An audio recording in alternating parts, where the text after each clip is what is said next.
دوسری بات یہ کہ فرمایا کہ میں دن میں 70 مرتبہ، بعض روایتوں میں آتا ہے اور بعض روایتوں میں 100 مرتبہ میں استغفار کرتا ہوں، اللہ تبارک و تعالیٰ سے مغفرت مانگتا ہوں۔ حالانکہ نبی کریم صلی اللہ علیہ وسلم سے اول تو کوئی گناہ سرزد ہو ہی نہیں سکتا، معصوم بنایا اللہ تبارک و تعالیٰ نے، اور اگر کوئی چھوٹی موٹی غلطی ہوئی بھی ہو تو اللہ تعالیٰ نے اس کی مغفرت کا اعلان فرما دیا۔ لیکن استغفار فرما رہے ہیں، زبان استغفار سے تر ہے،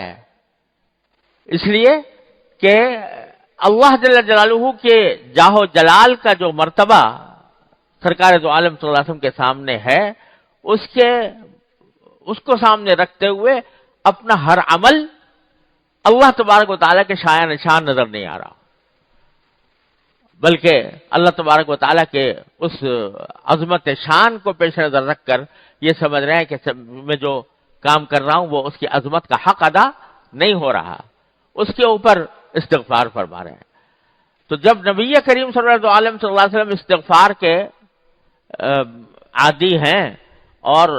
فرما رہے ہیں کہ میں 100 مرتبہ استغفار کرتا ہوں دن بھر میں، تو امت کو تعلیم یہ دی جا رہی ہے کہ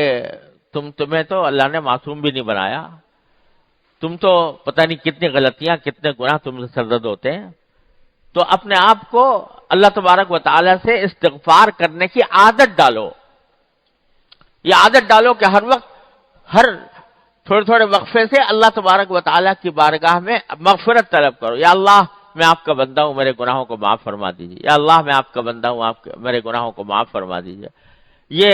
تمہارے دل میں ایک لگن ہونی چاہیے، تمہاری زبان استغفار سے تر ہونی چاہیے، چلتے پھرتے اٹھتے بیٹھتے بھی اللہ تبارک و تعالیٰ کے سامنے اپنے گناہوں کی معافی مانگتے رہو، استغفار کرتے رہو۔ یہ اللہ تبارک و تعالیٰ نے استغفار ایسی نعمت عطا فرمائی ہے، ایسی نعمت عطا فرمائی ہے کہ جس کی کوئی قیمت نہیں ہو سکتی۔ کتنا ہی بڑا گناہ ہو، کتنا ہی بڑا گناہ انسان کر گزرا ہو، لیکن اگر وہ اللہ تبارک و تعالیٰ کی بارگاہ میں حاضر ہو کر مغفرت مانگ لے، استغفار کر لے، تو اللہ تبارک و تعالیٰ اپنے فضل و کرم سے انہوں نے اعلان کر رکھا ہے کہ معاف ہے۔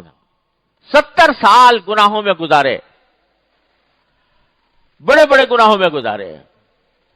لیکن آخر میں جا کر اللہ تبارک و تعالیٰ کی بارگاہ میں اس نے اگر توبہ کر لی اور استغفار کر لیا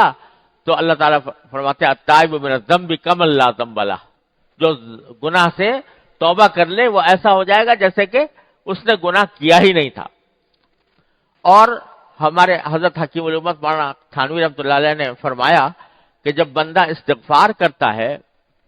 اللہ تعالیٰ سے اپنے گناہوں کی معافی مانگتا ہے، تو اللہ تبارک و تعالیٰ صرف اتنا نہیں ہے کہ معاف کر دیا یعنی اس کی سزا نہیں دیں گے، اس کا عذاب نہیں دیں گے، صرف اتنی بات نہیں ہے، بلکہ نامہ اعمال سے مٹا دیا جاتا ہے وہ گناہ، نامہ اعمال سے مٹا دیتے ہیں۔ یعنی ایک صورت تو یہ تھی نا کہ جب آخرت میں نامہ اعمال آئے تو اس میں گناہ بھی درج ہوں لیکن ساتھ میں یہ لکھا ہوا بھائی اس سے توبہ کر لی، اس سے مغفرت مانگ لی، تو ڈیبٹ کریڈٹ کا طریقے سے اس کو بتایا جائے نامہ اعمال کے اندر۔ اللہ تبارک و تعالیٰ کی رحمت ایسی ہے کہ استغفار کرنے والے کے اس گناہ کا جو اس نے کیا تھا، جس سے استغفار کیا تھا، اس کا ذکر بھی نامہ اعمال میں نہیں آئے گا، ورنہ کم از کم اس کو دیکھ کے شرمندگی ہوتی وہاں جا کر آخرت میں کہ آخر میں نے کیسے گناہ کیے تھے۔ اللہ میں کہتا ہے چلو سب میں نے معاف کر دیے، تمہارے نامہ اعمال سے مٹا دیا۔